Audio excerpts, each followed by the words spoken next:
मुल्क के बेशतर शहरों में मूसलाधार बारिश का इम्कान। महकमा मौसमियात ने अलर्ट जारी कर दिया। आज मुल्क के बेशतर शहरों में मूसलाधार बारिश का इम्कान है। महकमा मौसमियात के मुताबिक डेरा गाजी खान, जनूबी बलोचिस्तान के इलाकों में तेज बारिश से नदी नालों में तुग़यानी का खदशा है। महकमा मौसमियात के मुताबिक इस्लामाबाद में तेज हवाओं और गरज चमक के साथ बारिश का इम्कान है। मरी, गलियात, रावलपिंडी, अटक, चकवाल, जहलम, मंडी भावलदीन में बारिश मुतवक्के है। इसके अलावा सिंध, KPK और बलूचिस्तान के बेशतर शहरों में भी बारिश का इम्कान जाहिर किया गया है। बारिश की वजह से खैबर पख्तूनख्वा के नशीबी इलाके ज़ेरे आब आने और लैंडस्लाइडिंग का खतरा है। आजाद कश्मीर और गिलगित बल्तिस्तान में गरज चमक के साथ मूसलाधार बारिश की पेशगोई की गई है।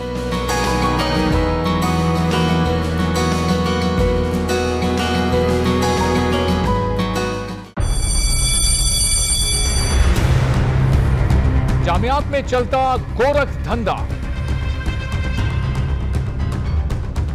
नौजवानों के मुस्तकबिल से खेलने वाली काली भेड़ों के आगे हुकूमत और इंतजामिया मुकम्मल बेबस। मुस्तकबिल के मेहमानों के तहफ्फुज के लिए बोल ने उठाई आवाज, सहाफती फराइज को निभाते हुए पहुंचाई हर खबर अवाम तक। बड़े स्कैंडल से जुड़े तमाम हकाइक रखे अवाम के सामने, क्योंकि बोल है पाकिस्तान का नंबर 1 न्यूज चैनल।